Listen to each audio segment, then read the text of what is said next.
Jim's back at you for the last podcast episode for UFC. Um, before the new year, gonna have a decent break for UFC, but we'll still be at you sometimes with some PFL and some other shit. But we have our last card. We have Royval versus Kape. Royval coming off um heartbreaking loss to Josh Fan not too long ago, and then you have Asu Almabayev, who Manuel Kape took down last.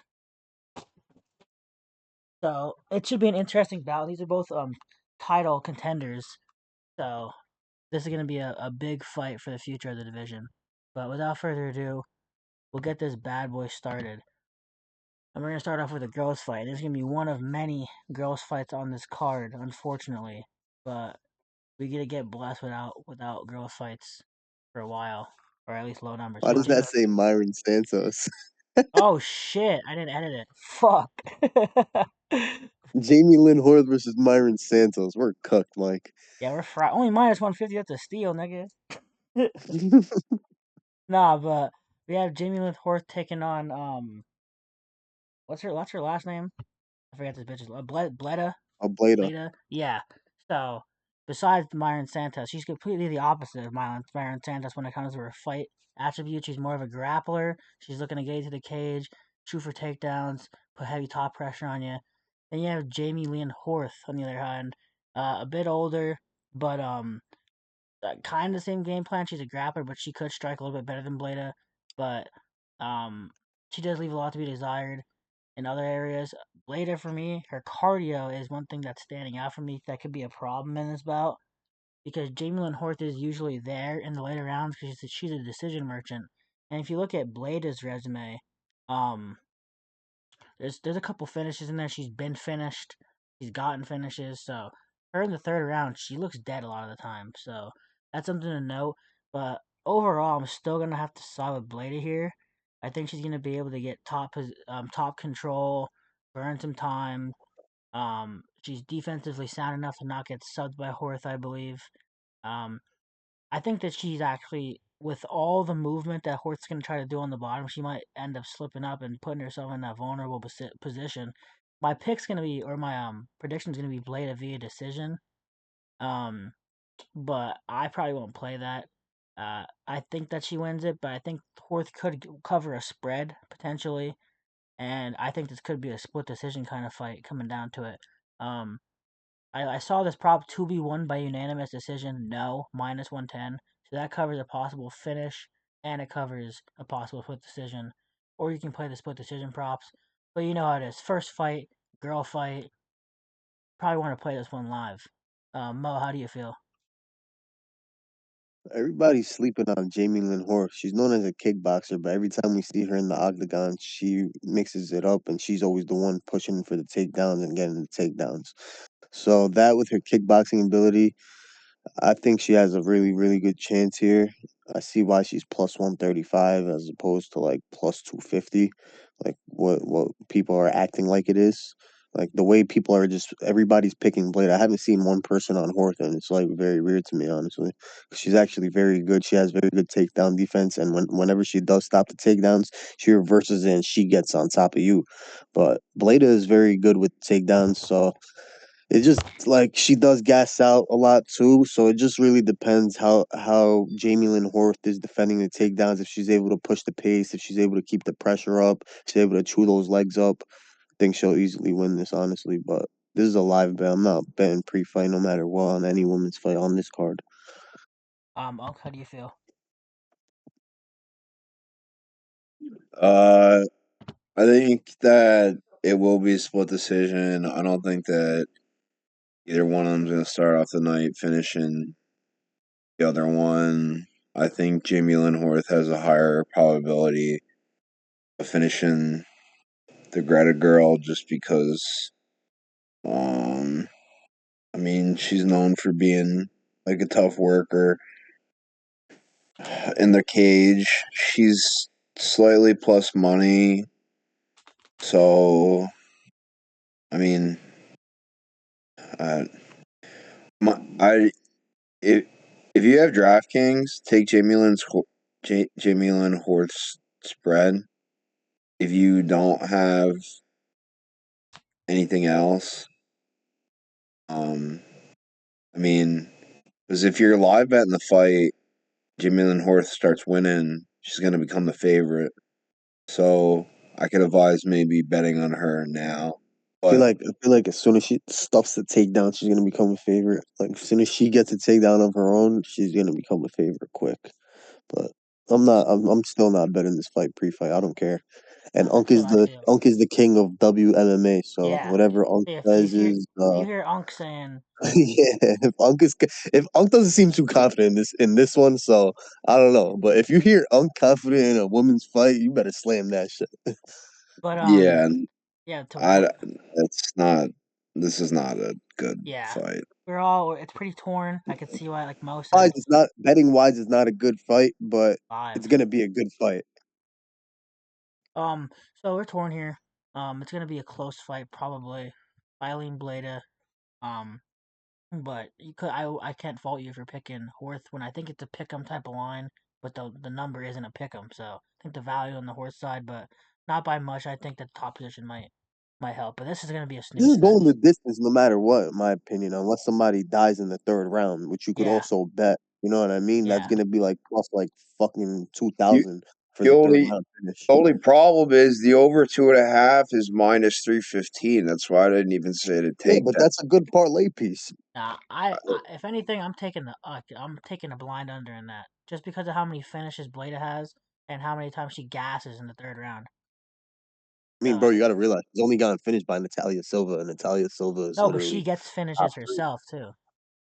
Eh, she As has But soon wins as in the UFC. that number is going to move as soon as Jimmy Lynn Horth does anything. She only has 2 decision wins in the UFC. She yeah, has finishes in what promotion is this? Octagon.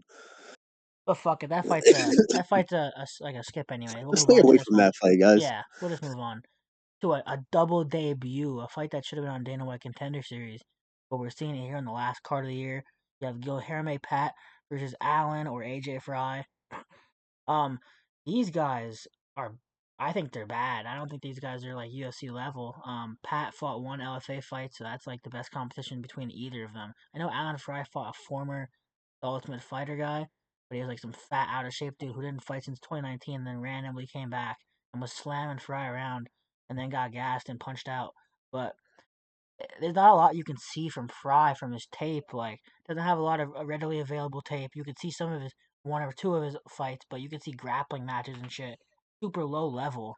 And then you have Guilherme Pat. He has super low level competition too. Uh, a lot of guys that aren't even 500 on his record. So like this fight is scary for me. I think that's a little bit steep on Guilherme Pat at minus 165. Um, I know Frye, I've seen him in grappling matches and stuff, but nothing really wowed me with his grappling.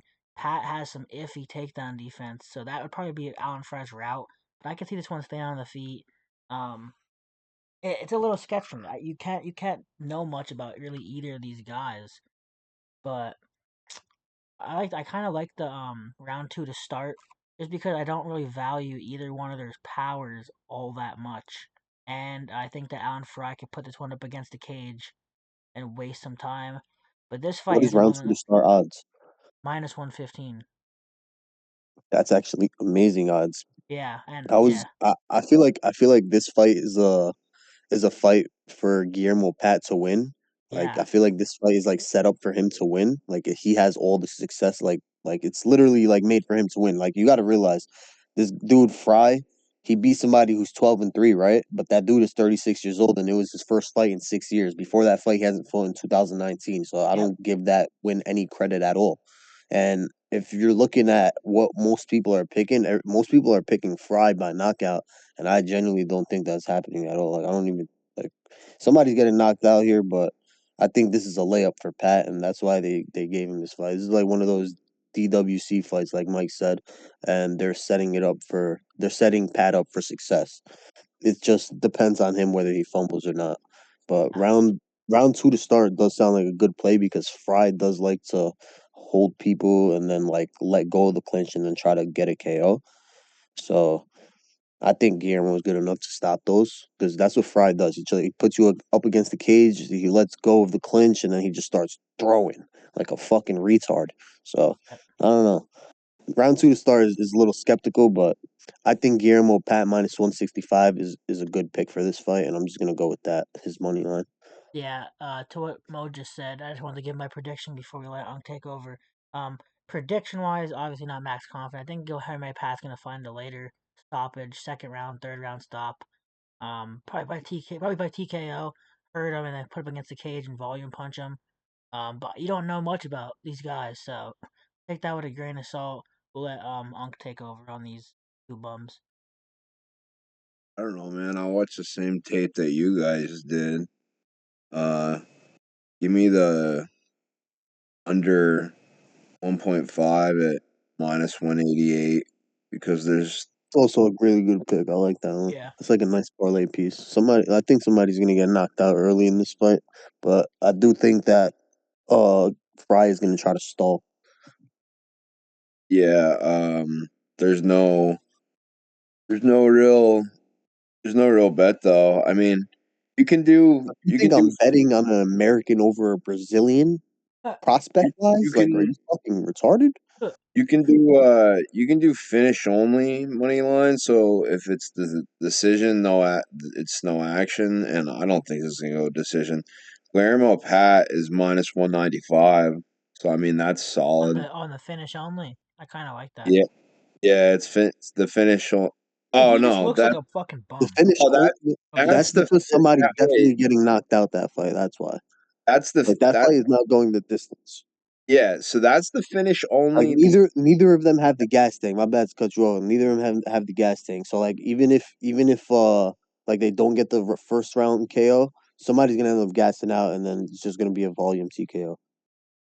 Yeah, I mean for 15 for it's a 15-point difference. Like it's like minus 180. Guillermo's money line's minus 180, and the finish only is minus 195. So I'll probably take Pat Guillermo finish only minus 195, and then Alan Fry's the underdog already. So not on DraftKings, but there's like FanDuel, you could take like Alan Fry to win in like round one or two, and that should be. Yeah, Oh no, they do have that on DK. it's just Like home Alan run Fry, juice. yeah, it's plus 215. So, but uh, yeah, that's Um, the Guillermo finish. And then it's if it goes to decision, you have a void, so you don't lose. and this might be a little bit past some of your parlay piece limits. I know some people play juicers. I just saw they're over a half round at minus 425. That's a little bit outside what I want to play for a piece, but like I know people that would take that as a piece, so I just wanted to mention that half round on DraftKings. But like we all said, not much to read on this fight. I think Pat's the more polished prospect, but this is questionable. You know what I mean? Dana White Bad kind of work, just Hayes. Bad work. yeah. Now We this fight here is interesting. we start off here versus Croden was plus 140, bro. yeah. Now she's fucking plus 110. I do not like that.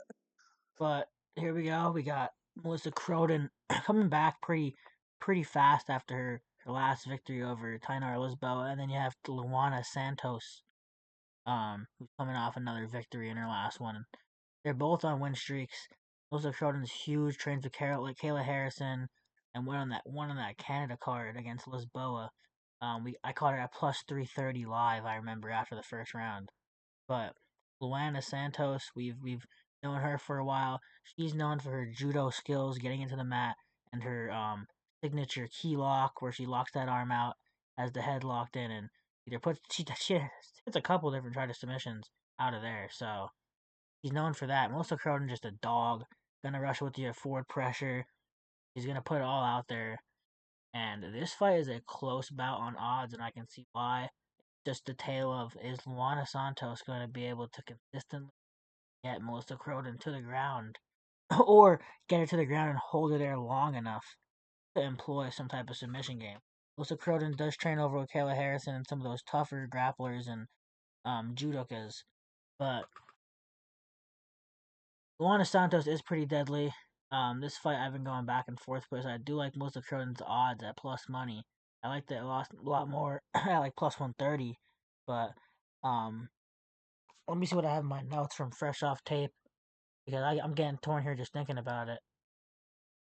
Yeah, I'm just thinking, and then I don't even have I have a Not question gonna for lie, let me Luana say it Santos perfectly. I probably. got you.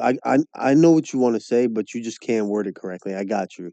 At first, Croden was fucking plus 160. I was saying the values on Croden all the way. I'm taking Croden just simply because of the value, blah blah blah.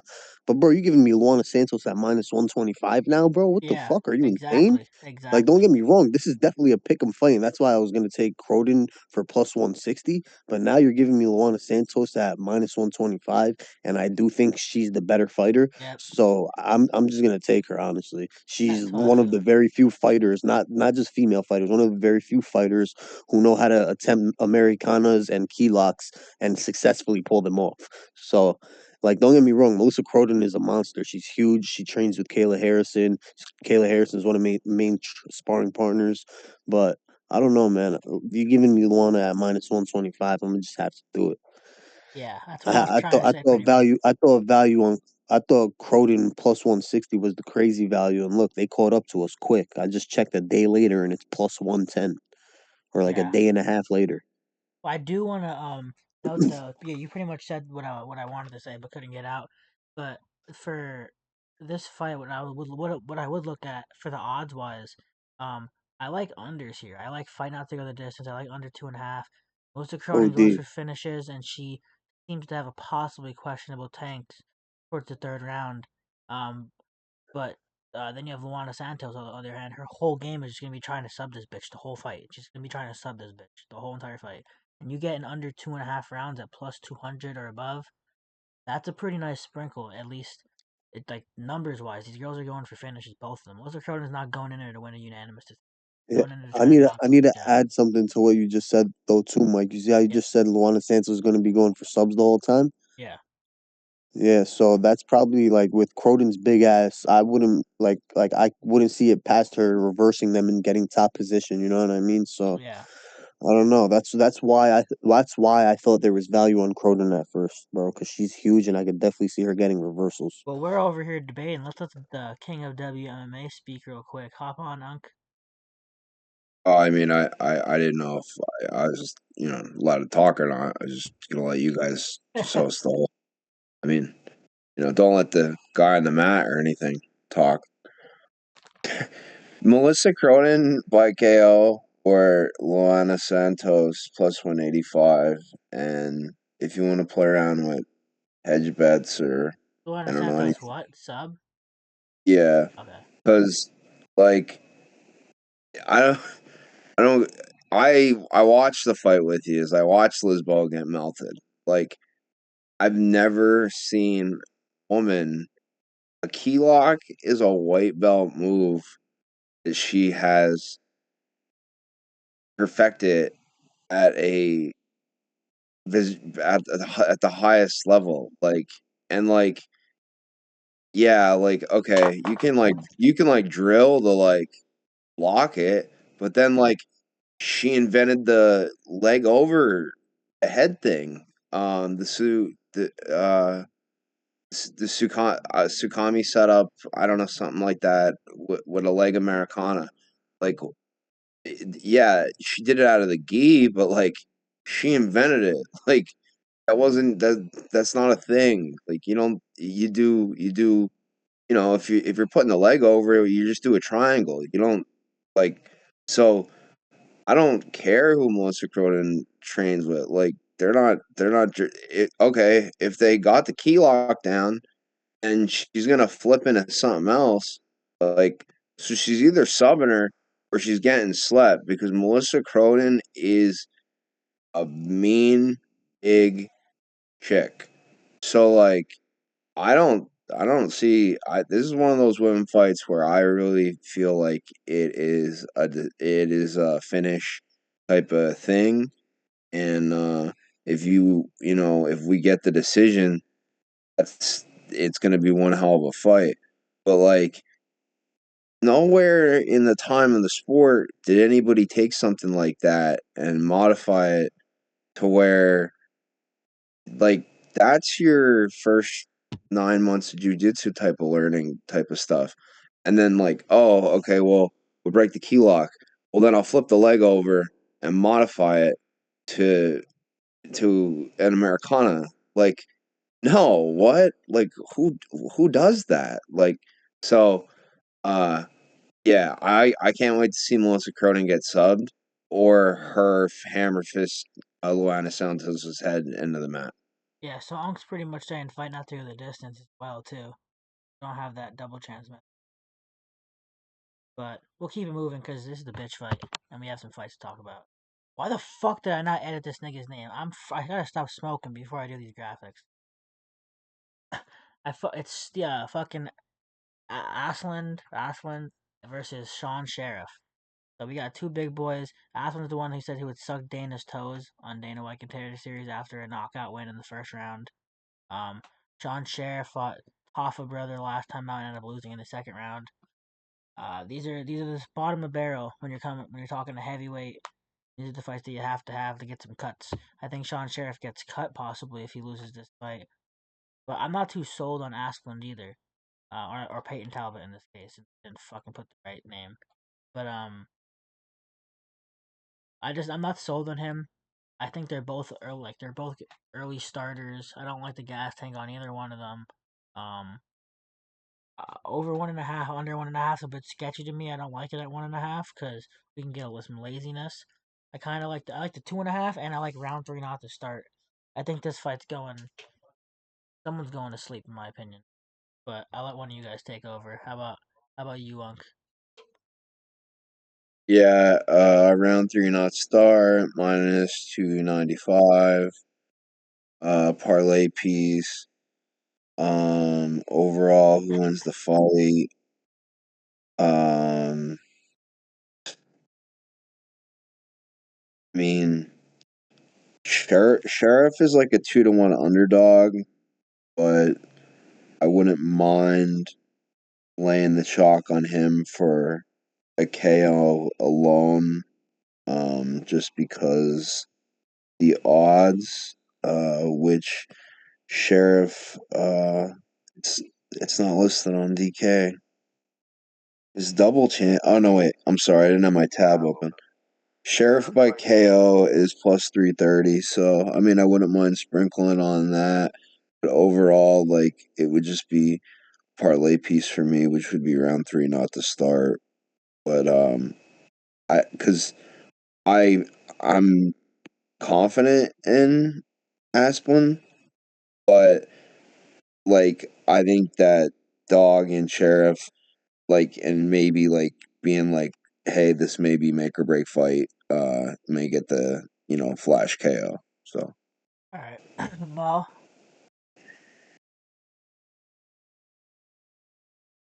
Mo here. Yo, Mo. All right, we'll keep it pushing. and, Yaros. and then he Oh, yells at us when he's not on the thing. Go ahead. Yaroslav Amosov taking on Neil Magny. So Yaroslav, former Bellator champion, coming over and making his UFC debut against one of the biggest gatekeepers in the division. This is a decent start for him. And they're not starting him at bottom of the barrel. Neil Magny still has a lot to offer the sport, and has still been fighting the best competition out there. Um, so they think high of Yaroslav, and so do the books at minus 410 on the money line. I think his grappling's good. I think his striking leaves some stuff to be desired. Neil Magny, on the other hand, he was well. I think he's well rounded. He does have some acceptable, like he does have some weakness when it comes to the ground, and he's susceptible to being subbed. But I don't know. I think his reach against Yaroslav is going to be a big factor in this one. Um, Father Time might be catching up with Magny though, and he has 6 losses by submission. Uh, but I'm not sold completely on Yaroslav. I won't pay minus 410 on his money line. I think that's a little bit out of proportion. If we're just talking about pure odds, and not knowing anything about the fighters, I'd be taking Neil Magny all day. But that might be a sprinkle of plus 340. But I think Yaroslav's gonna get them to the ground and try to get this sub What I going. missed? You missed the ending of this one. What do you think for Asplund versus Sean Sharaf? I like over. I mean under. All right, Wait, what did I say earlier? I over. said over. No, Yeah. it's over. Yeah, I like the over 1.5. But I'm just started on this. But yeah, Yaroslav.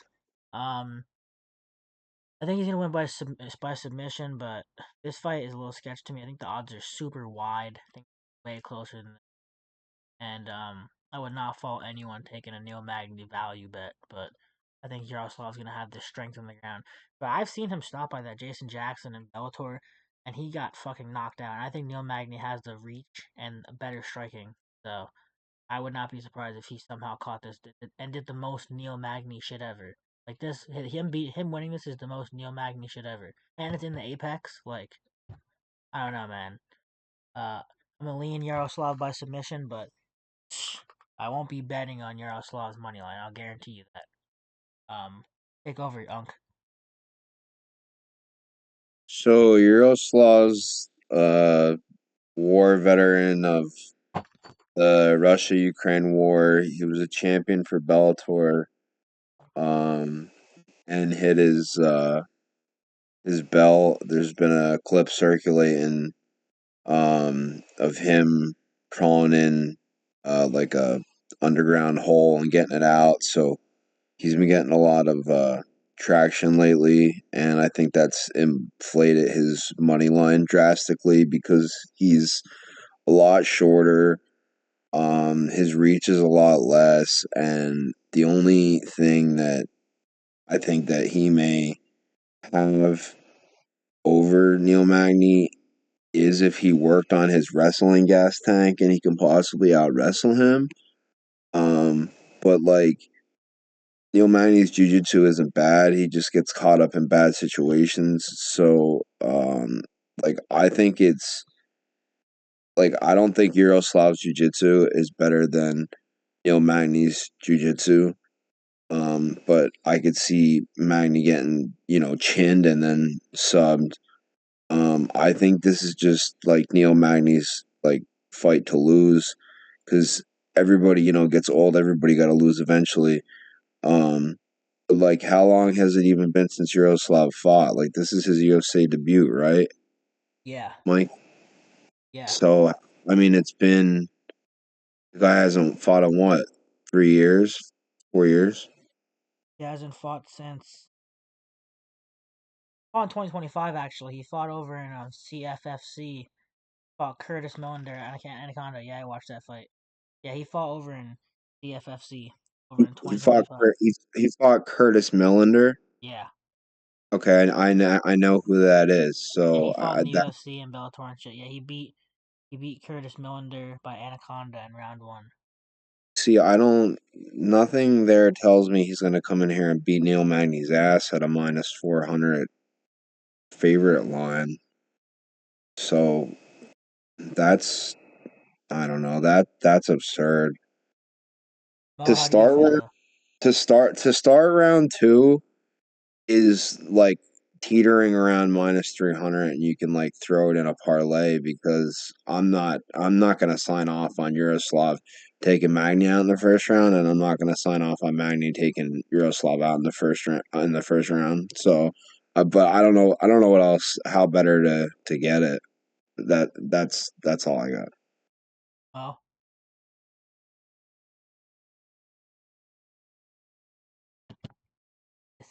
oh,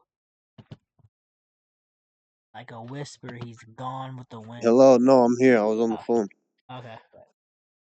Neil Magny plus 340 is insane odds, but I is justified because it's either Amosov is gonna come out and finish him, or Magny's just gonna dog him out like he always does. You know what I'm saying?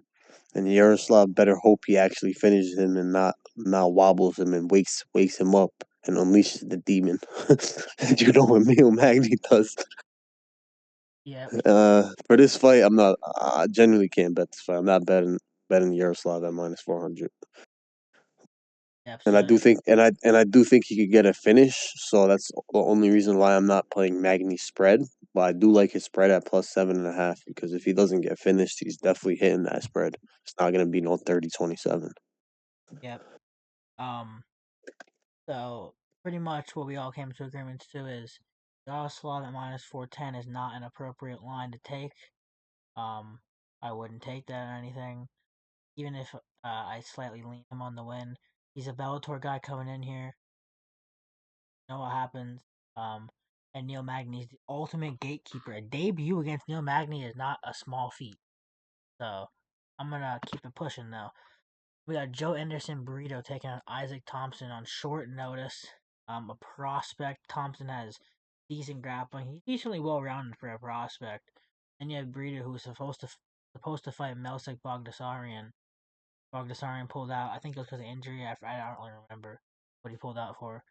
But this is a tougher fight, I think, than Melson Bogdasarian was going to be, because this guy can grapple. I think he's kind of fresh though. I don't really know how to rate this fight because I like Joe Anderson Brito to win the fight.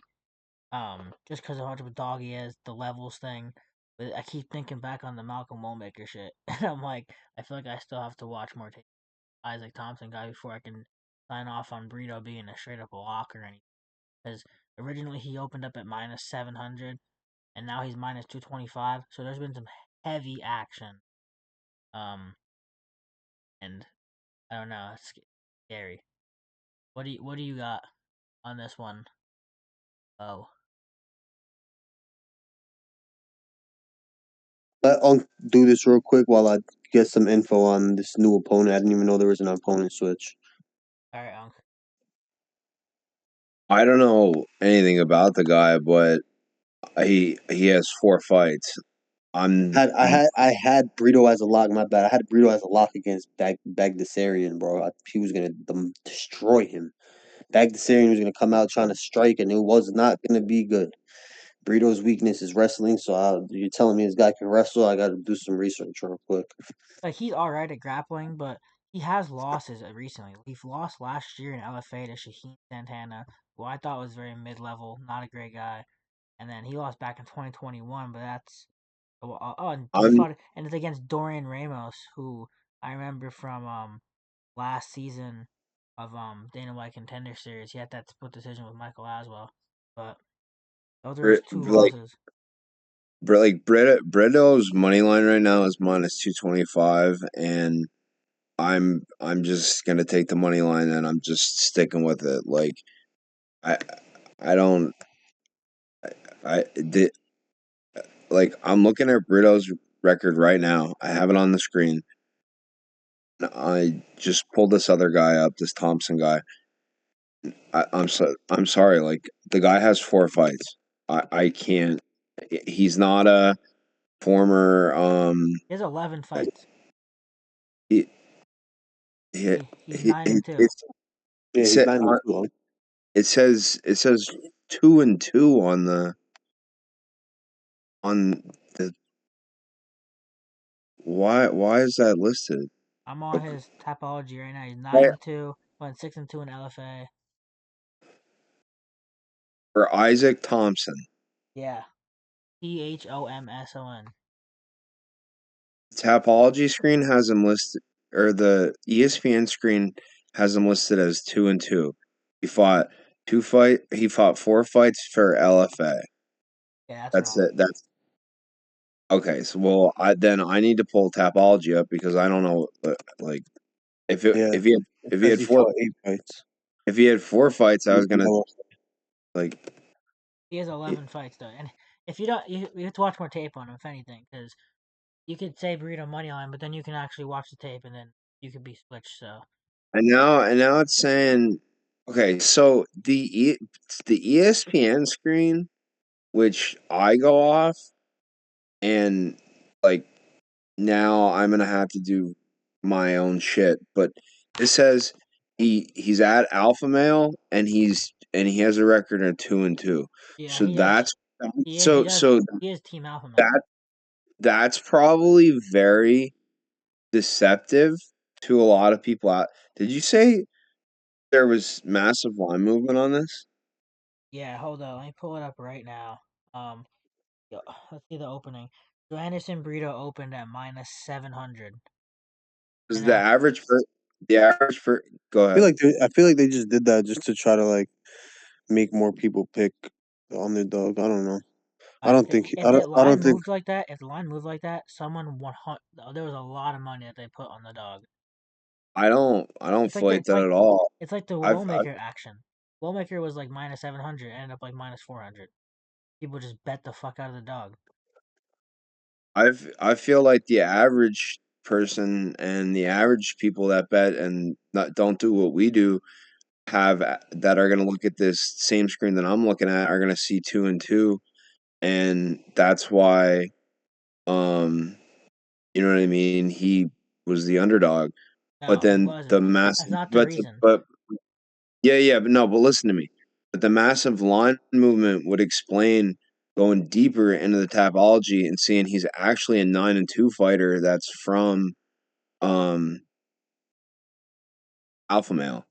So yeah, after reviewing this, um no, I just wanted to explain the line movement there that like to the general public would not have access to what we would be having access to.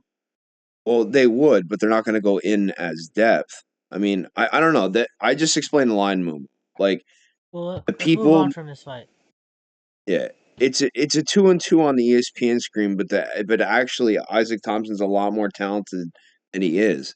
So take him as a dog Uh, if you feel it. all right, Jillian Robertson taking on Amanda Lemos here. This line was a little bit closer earlier. They were about pick 'em, but now we have Jillian Robertson establishing herself as a decent favorite. Um, Robertson's probably going to push a tempo, attempt to grapple up, and try to get to the mat where she's going to finishes. She's just wild tempo. Um, Cash on her knockout like plus 1600. I'm not sure if that was her last fight against Rodriguez or two fights ago. But Amanda Lemos fought well, decently well. Besides getting held up against the cage by Tatiana Swerve, she had her hurt with her striking. She stuffed a lot of the takedowns. Wasn't really getting tossed around that badly. She made it tight at some points in the fight. Um, but both of these girls, there's a decent age difference. Amanda Lemos a decent amount older. I think it's like 8 years. I think she has the better striking. She has decent takedown defense. She's a smart overall veteran. Um, Jillian Robinson, it's going to be striker versus grappler pretty much. But I do think when I'm looking at the record of Jillian Robertson and then you're looking at the resume of Amanda Lemos is fighting the best. The best. Now Jillian Robertson's just really making that climb up. You look at Jillian Robertson's her losses, like they are not really high level and not really extremely high level losses. Let me pull up her shit right now. 16-8. Her loss against Tabitha Ricci. All right, Tabitha Ricci's a solid fighter, but even her, she doesn't have the best record. Well, 12-3, but she's what's that? Yeah. But what I'm trying to say pretty much is I like Amanda Lemos with the striking in this fight. I think that the value is a bit wide. I think Jillian Robinson could get her to the map, but Tatiana Suarez wasn't able to dominate her completely for 3 rounds. I really don't think Jillian Robinson's gonna, and that's why the line's originally so close. So give me dog money on Amanda Lemos here. I'll take over. I'm not gonna lie, we sniped the fuck out of Jillian Robertson plus 1300 KO in her last fight. But every time Jillian loses, it's because she can't establish her takedowns. And every time Amanda loses, it's because she's always getting taken down. But like Mike said, she's literally versing the best of the best. Like you look at her last like 10 fights. Let me read it for you guys. Her last 10 fights. Not even 10. I'm gonna just name the last like crazy fight. Tatiana, Yasmin Lucindo, Berna Janjaroba, Mackenzie Dern, Weili Zhang, Marina Rodriguez, Michelle Waterson Gomez, and Jessica Andrade. That's literally like insane. that's back to back to back to back versing straight like top of the top. So I don't know. Jalen Robertson hasn't versed anybody that good yet. She fought Marina Rodriguez at the end of her career when she retired. So I don't know, man. I really think the value is on Amanda Lemos. I think we're about to see a Peter Yan type of performance from Lemos. Unk. I just saw Hot Hands in here too.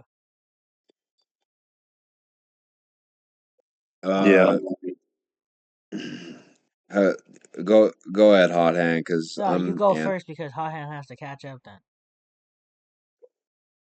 Okay, well, I clicked out of the screen. God damn it, Jillian Robinson. Like I've at one point I thought was gonna be a champion, and then fell, and then she got the last couple fights, and it looked good, and but it there, but like you guys just said, they're not really like the best of quality fights. Um, the best thing I can say is because you your round one options are always, well, unless it's heavyweights, but it's normally your best ways of making high odds in women's fights. Round two to start is minus 350, which is steep. I normally like to That's keep not it that bad around. for a girls' fight. It's not between 300 350s are like parlay piece limit. So round two to start is like what I'll throw into like a 2 or a 3 leg parlay.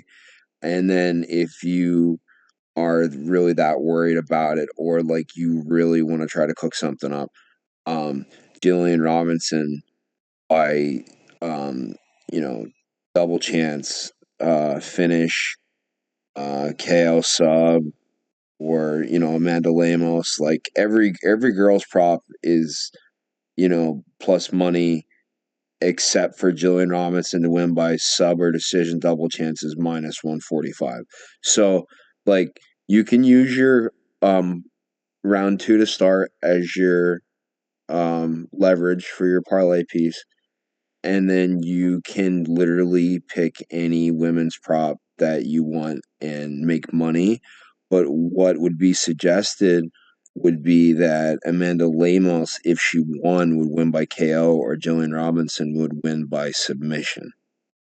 Okay. Hot Hand. Yeah, I think the biggest factor is if Jillian could find the takedowns here, because if not, I think Lemos has a clear advantage striking wise, and I think Lemos has the power to knock her out. So I think if Robertson, doesn't get the takedowns and starts fatiguing, drops the hands or leaves the chin up, I think Lemos could find the KO. So with the side of the striker, I do like Lemos here, but I think she could also, or I do also think she could get robbed in a like a close decision. I think You Jillian, definitely if see she that. does find takedowns, you know what I mean, I could see like a close fight. So I like Lemos plus 3.5 here, Yeah. and I do like round two to start as well, like Unk said. So I think this fight goes to the judges unless Lemos knocks Robertson out. So All right. I Hot just Hand. gotta add something to what Hot Hand said. Jillian has never been dropped in her entire career, yet alone knocked But out. she's fought Dropped. bums though. Yeah, I feel you. She doesn't have a chin on her Lemos has though. power, you know. So I No, think the I only know. way I Lemos feel like finds it is if it's what's like it called? Split decision plus 500 is a great play on this fight. Yeah. But Hot Hand. Just to run through quick. Just tell me what you got. For Bleda versus Jamie Lynn Horth. I like Jamie Lynn Horth as the underdog. I feel like I didn't see enough with Bleda, and she's only 24 years old, so how experienced is she? But I don't really like this as like a betting fight. Alan Frye versus Gilherme Pat. I didn't really look around too much at odds on this, but I don't think this fight goes to the judges. I'd rather not touch money line though. Luana Santos versus Croden. I like Croden. I mean Santos is good, but Croden at plus money is kind of like I don't know. Especially she looked real good in that Lisboa performance. So I think Croden. Sean Sharaf versus Steven Asplund. Asplund by KO. Neil Magny versus Yaroslav Amosov. I'm iffy on betting this fight because I think the Ukrainian is real good. But I mean, it's Neil fucking Magny, the gatekeeper. So I feel like this is a pass, but I could see a late finish by Neil Magny. Joe Anderson, Brito, and Isaac Thomson. I don't know enough about Isaac Thomson to say Joe Anderson Brito, but I do like Brito a lot, and I do want to. I still need to tape Thomas or Thompson.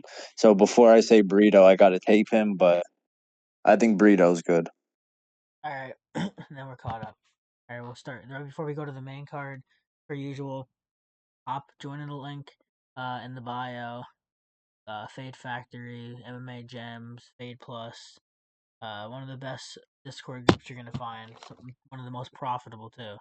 That's all you gotta hear. Get right or get left.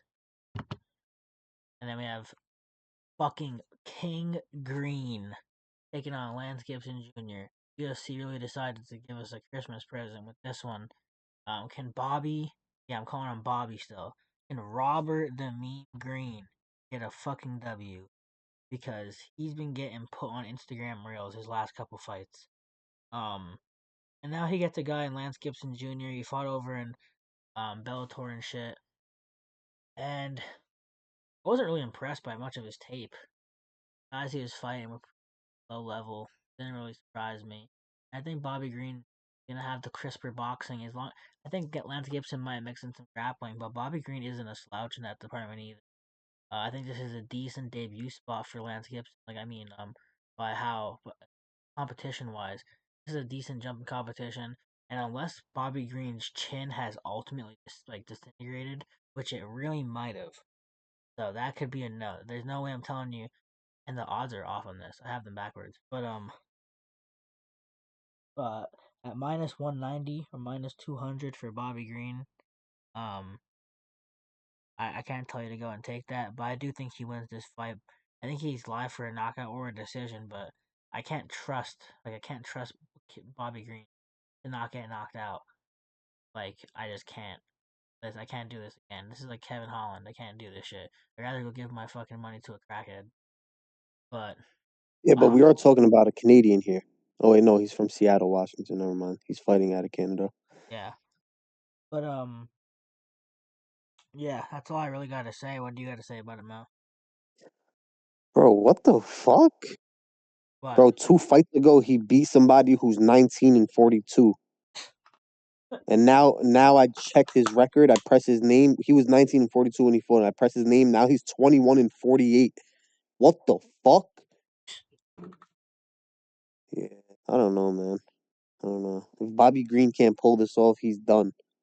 Yeah, he is 100%. That's all I have to. That's all I have to say. But I'm not betting on Lance Gibson Jr. at minus 200. I'll tell you that. Nah, it's the Fuck. opposite. Who the fuck is that It's the guy? opposite. It's the opposite. I switched the lines by accident. King Green's Oh, the one did who's you? minus 190. Yeah, he's plus Oh, 110. okay. I was about to get mad, bro. Yeah, King Green is minus 218 on DraftKings right Yeah. now. I think under 2.5 is the play on this fight. I'm not gonna lie. Let me see. Yeah, this guy has gotten knocked out 3 fights ago to Vladimir Tokov in Bellator. Yeah, I watched that on YouTube. That's on YouTube. Seen a bunch of like unanimous I watched a couple of decisions, his fights ground and in pound wins. Bellator too. And I watched his He most looks like recent. he looks like he's gonna try All to right. wrestle the whole I'm entire I'm fight. I'm just doing mine quick because I have my old rule. You never bet on someone from their own fight team or their own gym. And he's from Gibson kickboxing and pancreation. So I'll take the under at whatever the under value is. Yep. Hot hand. We'll just close this out. Cause what the fuck? What are we doing with Bobby Green? Yeah, I think the under is 100% to play, under Minus 2.5. 140. That's minus 140 on DraftKings. It's probably like minus 130 something. Bro, because King Green's either going to come out, he's going to be confident he's fighting his debut fucking Canadian. You know what I mean? King Green's a veteran. I think he's going to try and bully him. Debut Canadian from his own gym that's named after him. Go ahead. And King Green is gonna walk over him and just knock him the fuck out. But I think this fight definitely is goes under, or you could play method of victory, KO, whatever you prefer. I don't know the odds on that, but someone's getting finished here. All right, yeah, we'll move on from this about the. I'm gonna look at Mark or Kennedy Nzechukwu taking on Marcus Buchecha. Buchecha coming off that loss as a decently steep favorite against Martin Buday. I know we had Buday, or at least I did, at plus 7.5 and on the money line, and that went the distance. Buchecha tried using his grappling, but he's lazy. He's one guard, and Buday is a underrated fighter. He got cut, but he's a tough guy, and he's really strong in the clinch. He's a big body, knows how to grapple. Kenny Nzechukwu, on the other hand, doesn't know how to grapple. So like this fight, I understand why the odds are like this and so close. There's two things that can happen in this fight in my eyes. Kenny Nzechukwu is either melting this fat fuck, or Marcus Buchecha is gonna get him to the ground, just use his weight and fucking submit him. Because he's like a black belt god. He has like a million fucking IBJJF world championships and shit like that. He's a black belt, multiple stripes. So like his jiu-jitsu pedigree is one of the best in the UFC. And at heavyweight too, Kane Nzechukwu just got subbed by Walter Walker. You know, a heel hook. I don't think that Marcus Buchecha is in that good a shape to be doing the same shit, but I think he's gonna be able to get him to the cage and possibly get him to the ground. Not get melted, not get melted off rip, but overall, I'm taking the under, or I'm taking it not to go the distance. I don't think this goes over one round, and if it does, it's because Buchecha lays on him and couldn't get the submission in that time. But I don't think it's seeing the third round. That's gonna be my pick for the parlay. I don't think it sees the third, and that's minus 175. Under 2.5 is minus 250. On Bet365, if you want to get a little safer, get that extra 2.5 minutes. But I don't think this sees the third. I think Kennedy's melting him, or he's gonna get smothered. Hot hand, I'm how do you sorry to feel? go. I'm sorry to rewind, guys, but how did none of us see that the Lemos and Robertson fight is over or under 2.5 rounds at minus 115 each side? How did none of us realize that? That's insane. Yeah, that's why Like no matter which Unk no said the no round matter two to which start. side you take, That's Mo. That's a whole. I broke the. Yeah, he broke yeah, That's that but down. you said round two to start. I thought the odds were like like crazy odds. That's insane. That over under is 2.5 in a women's fight where both of them are very hard to finish. The fuck. Yeah. Oh, okay. I mean, that's a talking point, but That's literally insane. Like I literally didn't notice that. If I knew that, like that's honestly, I think I'm just no, gonna have no, to no, go with no, the no, over no, two no, and a no, half no. now. You're saying two. You're saying 2.5 is minus whatever. That's the Yeah, line. Yeah. the over unders are minus one Yeah, fifteen. that's a massive difference than what I said. I All said right. round two to start. Yeah, Let's get on. Okay. that's wild, bro. Hot. I'm gonna go with Lemos and over 2.5. All right. Hot hand. Hot Yeah, hand. I think Kennedy's striking is good. I just don't think he fills out for the heavyweight division. And Boucher, whatever. I think his BJJ is legit. I mean, we know it is. So with a thin frame like Kennedy, I could see him getting down to the ground. I could see him getting easy takedowns with like a body lock or any sort of clinch, because Kennedy's real thin, and I feel like if he gets that body lock, he's going down, or like a underhook or a overhook or something. But I think in the distance, Kennedy's gonna fucking fry him. So I think, like Mike said, the under is definitely to play. 'Cause I could see a finish on both sides. Well, So the way I'm playing this fight is I'm taking under 1.5 rounds minus 105, and then I'm betting Oh yeah, I didn't mention that. Marcus Buchecha by decision just in case he lays on him. But also Marcus Buchecha has never he has a couple of fights only. We know him from the BJJ world, but we No, don't he know has how fought, well yeah, his and chin won. is. Yeah, he's fought decent. Not yeah, we've seen him fight obviously, but I'm just saying like we No never seen him way. really like tested like that, so we don't really know how well his chin Boudet, is. I think But Boudet is better than I'm Kennedy. I'm playing the under 1.5 minus 105, and then I'm playing Buchecha decision plus 700, which I think is insane value because he could literally just lay on him the whole fight. Unk. Dude, Buchecha was such a letdown to me as being the grappling guy on this platform. Like, and Kenny Nzechukwu is really real athletic, but he has like he's built like John Jones, but like a little bit thicker frame. Well, not John Jones now. John Jones. Wait, no, I don't know. Like if Adesanya and John Jones like kind of mixed, but like skinny legs and long limbs is what I'm trying to get at. Uh, but like the winning round one is plus 150, round two is plus 240. I mean, I don't see the fight going to the third round. Fight to start round two is 200. Minus 200. Fight to start round two is minus 200. Like, um, I mean, you can do that. I mean, you can. They don't see the judges. Buchecha is such a letdown, dude. Like he's such a letdown. Like it's honestly terrible. He may get the sub, so play Buchecha's sub line. Whatever, it's like Buchecha sub, and that's it. Just play that. All right. Like or Kennedy wins. Like there's no like there's no Buchecha top pressure or Buchecha holds him down or like if he gets him he subs him. So bet Buchecha's subline and then bet everything else on Kennedy Nzechukwu you can in every way, shape, or form. All right, All right, we'll there. keep pushing. We Oh, got Unc, why you keep getting frustrated when you're saying your picks, bro? Take it easy, man.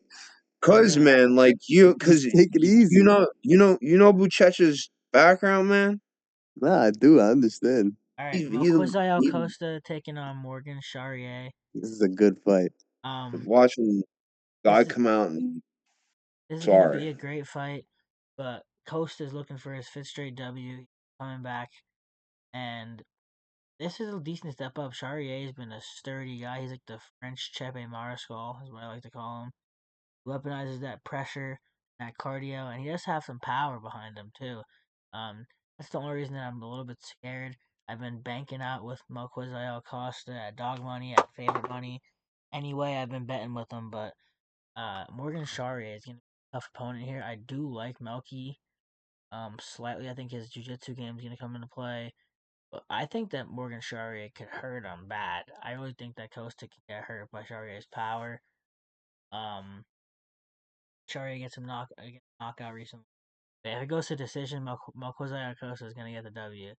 Not only because I think he has more moments, but because Morgan Charriere always loses by decision. That's like one of the biggest things. Motherfucker has like 10 losses by decision. Um, but that's pretty much it for me. Maybe a milky spread. But I could see Charriere getting hurt and coasted. I don't know why. I think his power could come into play. So a sprinkle on the knockout by Charriere, I wouldn't.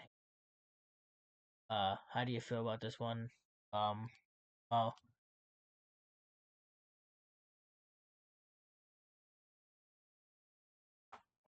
or Unk? Uh, if Costa doesn't get knocked out, he easily can get a sub. If it goes to decision, it's a little bit more complicated because I think that Morgan, Charriere, whatever, what I saw, I thought he had better hands. But Costa's like that, like he's like a fighter, like, and is Costa at Fighting Nerds? I don't think so. I'm not sure. Okay, well, from what I saw, uh, it would be more likely for Costa to have a sub, out of a scramble, or Morgan Charriere, winning by KO. And then if it goes to decision, I mean, I really think it comes down to who gets the better of the ground scrambles. I don't think Morgan Schreier's well on the ground, but we know Costa's good on the ground. So, especially since it's a pick 'em, I would just take Costa's money line.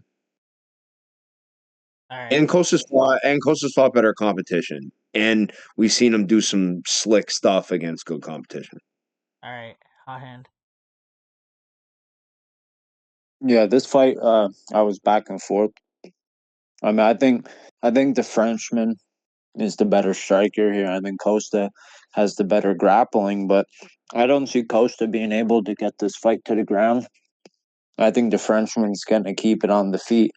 I feel like he's not even going to entertain any clinch scenarios or any grappling, and I think he's just going to keep this fight striking, and I think he's going to have the edge there. I mean, I like Costa and the run he's on, but I think the Frenchman wins a decision here. But like I said, I'm extremely split on it. I mean, I do like his money line, and I like the fight to go the distance at -175. Oh wait, Um. didn't somebody take for their parlay pick Yeah. Mo. Costa's? Mo took Costa plus 7.5. Okay, I'm like, My because bad. I'm just ordering some food, guys. But my pick on this play is Costa money line. I think he's a lock. He's fought way better competition. He's on a 4-win streak. He always comes out to work. He's come out and proven us wrong many times when we've doubted him as a dog. And Morgan Charriere, he's a fraud in my opinion, but he has cashed us a couple of times, and I do like him as a fighter. He comes out to bang. I think this fight is not going the distance, and I think Costa is a lock. Not a lock, but like he's one of my main picks this card. All right. We'll keep this one pushing. The Cesare Oleksiejczuk versus Cesar Almeida. Oleksiejczuk making his UFC debut after a quality performance in Dana White Contender Series. He's better than his brother, in my opinion, with the grappling, and he does have power and decent striking as well. Then he's over here fighting Cesar Almeida, who's had a solid career so far, but not as many fights. More well versed in the kickboxing world. Um, he has power, he has durability, and um, between both these guys, there's only one time that have been finished combined, and that's Cesare Oleksiejczuk by submission a long time ago. I don't think anyone's submitting anyone here, so I think we're gonna have a striker's delight, and it's gonna be tough to tell if someone's chin's gonna get cracked. I'm still undecided on it, but odds are saying that it's gonna go under. But the value is probably on like a round two to start or an over 1.5, just because both these guys are durable, but their styles kind of clash. I think I like Cesare Oleksiejczuk here, but not at -200. I think the odds are a little bit wide. I'd probably take a knockout decision, double chance to get a little bit discounted, but I wouldn't be surprised if Cesar Almeida pulled out a decision.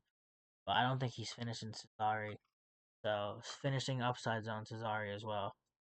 But I don't love this fight because it's a debut guy. Cesar Almeida is good. Like all these guys that are making debuts are getting good ass fights off rip, so it's a little scary for them. Mo, what do you like here?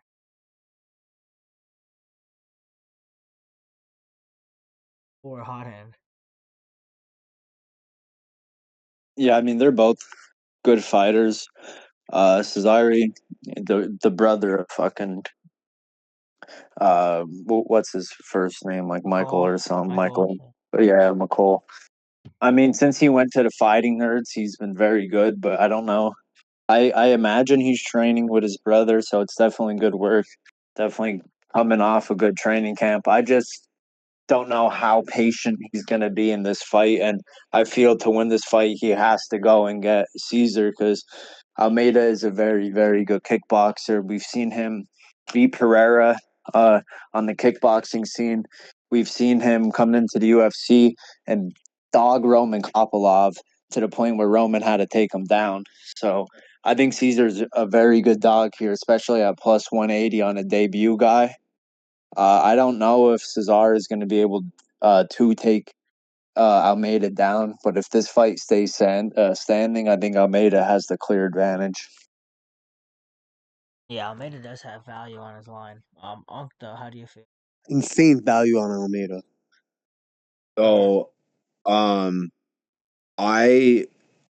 I went back and checked, and like I knew about the brother since Kevin Holland broke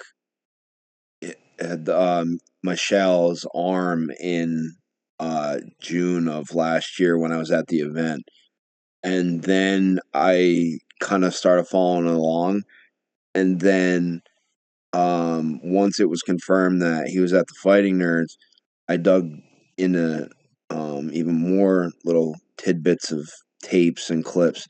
The brother is definitely 100% better on the ground.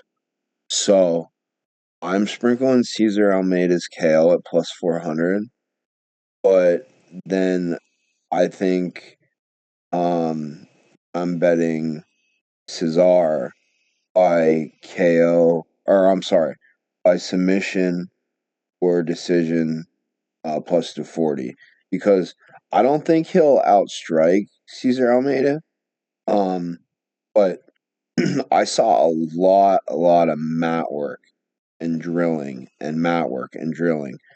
But then again, he also has a good chance to knock him out.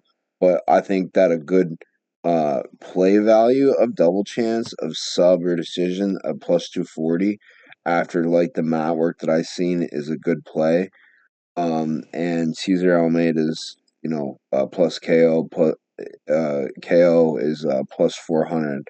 Um, but like I don't see Cesare knocking out Cesar Almeida. Like as hard as he tries, like I think he'll get blasted in the process before he gets it accomplished. All right, how about Mo? How do you feel? Cesar Almeida plus 180 is insane value, but Cesar is honestly a good prospect. I think he's better than his brother. I don't know if he has more power in his hands than his brother, but he did have a nice knockout in the Contender Series. I just don't know if he's tested enough for Cesar Almeida. Cesar Almeida is well, like, bro, he has so many kickboxing fights. It's insane. And he's actually really accomplished in kickboxing, and he's transitioned to MMA very well. I thought he wasn't going to be that good, but these kickboxers are coming in. These glory kickboxers are coming into the UFC and proving us all wrong. And I think he's actually like he's a really really good pick here. Let me check what his decision only money line is because that's what I was thinking about. I just never checked the odds. Let me see. Give me 1 second. I do like Caesar's value though. Plus 170 is insane.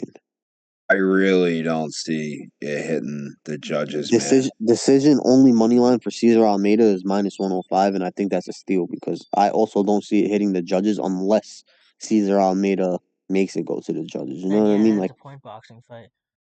But yeah, we'll Yeah, keep it pushing. he has all the skill in the world to make it a point fight. That's all I can say about that. Cesare trying to impress the brother, I think is going to get him either KO'd or get him a win. All right, we got Kevin Vallejos taking on Chikadze in the co-main event.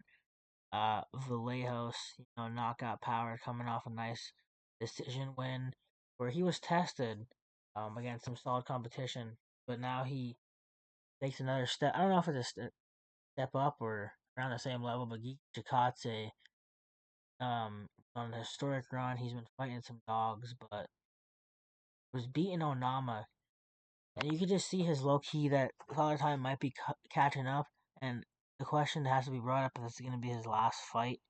Takes the L here, but the thing that I've seen on tape is just like Giga Chikadze like could get slept because Vallejos does have that power and Giga does leave his chin out there sometimes.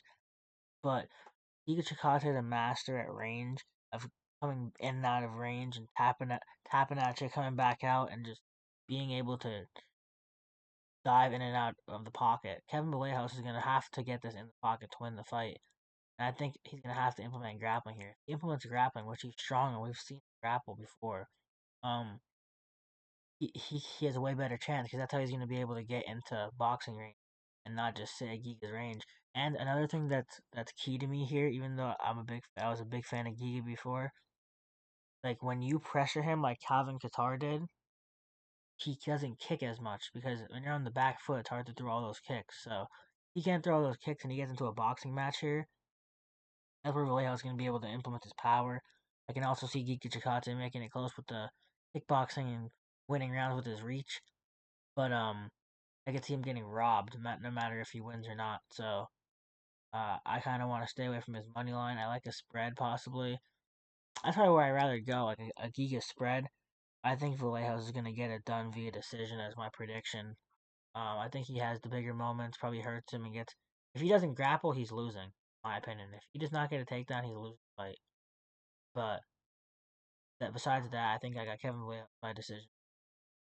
How do you feel about it, Unk?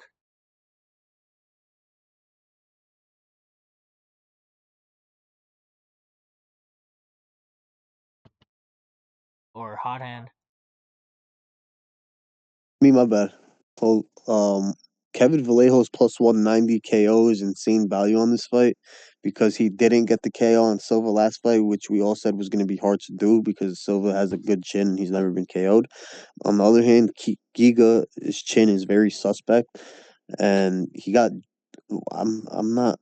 Am I mistaken? Did he not get dropped by Onama early in the fight, and then he ended up coming back? I think so. No, I don't That's. remember. But I watched the fight yesterday. I'm I, pretty sure it was that fight with Giga. He got dropped and he ended up coming back and beating the shit out of Onama. I think he still lost a split decision on that. But at the end of the day, my point is Kevin Vallejos, if he would have knocked out Danny Silva, which he was minus 125 against somebody who's never been knocked out, who has a crazy chin, he was minus 125. Now he's fucking plus 190 against somebody who has been knocked out a couple of times. I have to take that plus 190. I literally have to. They're literally just trying to Giga scare never us been away. KO'd. He hasn't? I'm no, pretty sure he No. got dropped his last fight, bro, by Onama. no, He has knocked 5 out. losses, all by a decision. Or he has one sub, actually, one sub loss. Yeah, he's never been knocked out in his fights.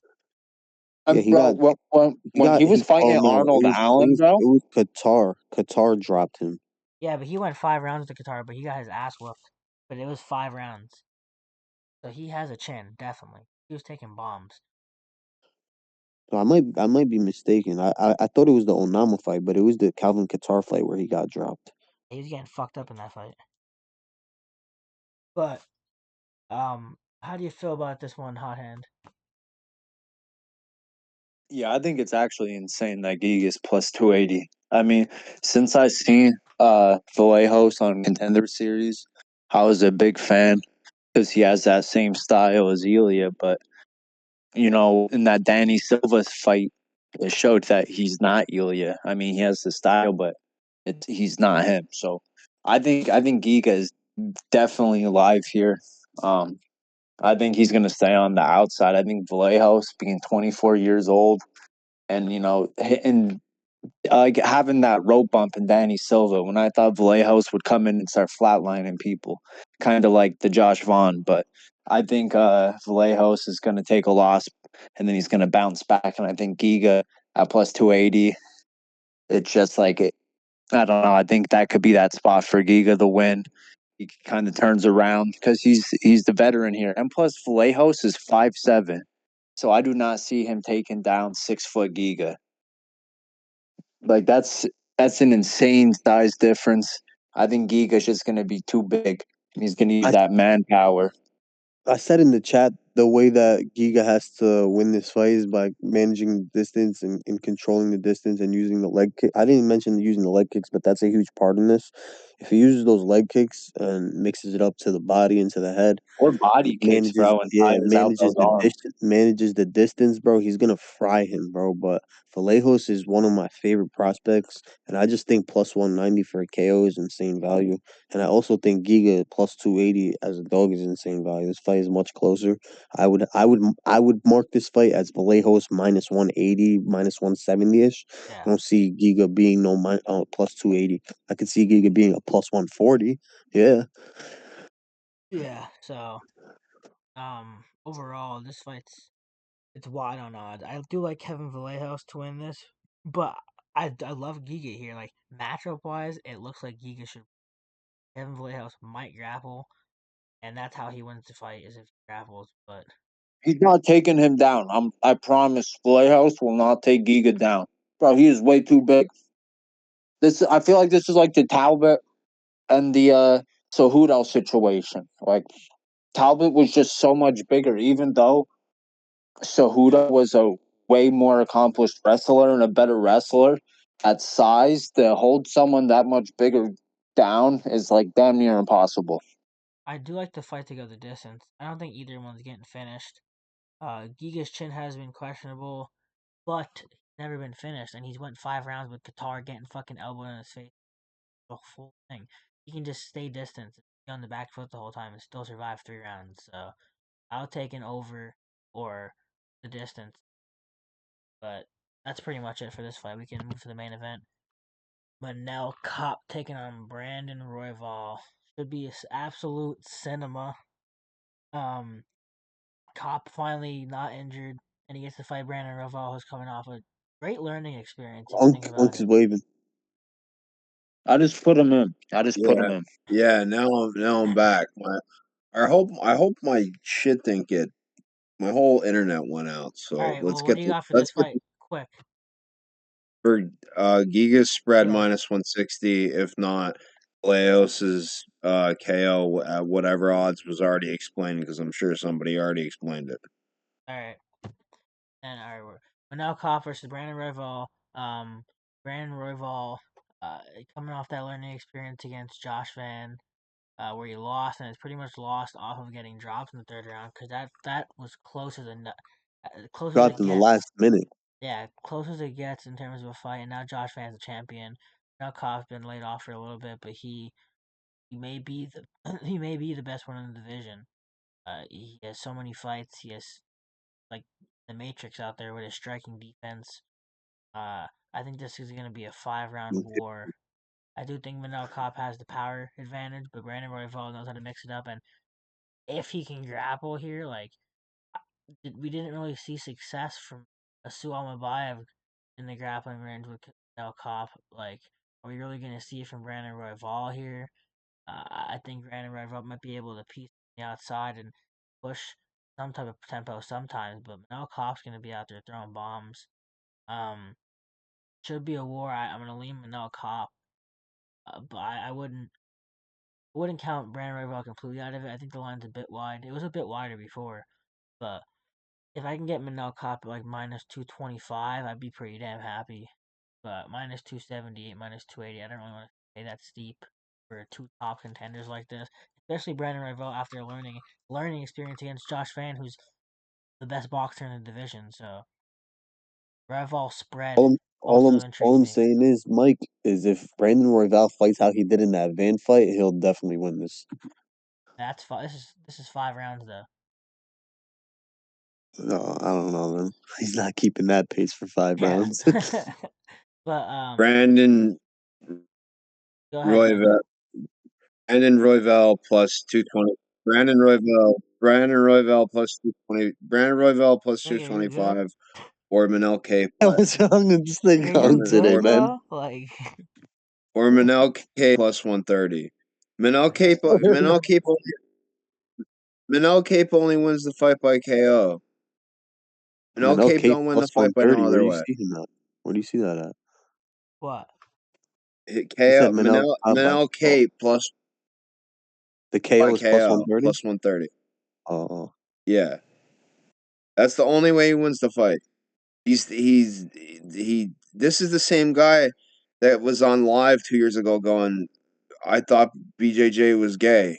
Jiu-jitsu was gay. Like it like he like it he's gonna take Royval out in 5 rounds or Royval wins the fight. So I think this is a steal to not bet Royval's money line at plus 225 and then put your other bet on Manel Cape at plus odds by KO. He doesn't win he's not gonna sub him.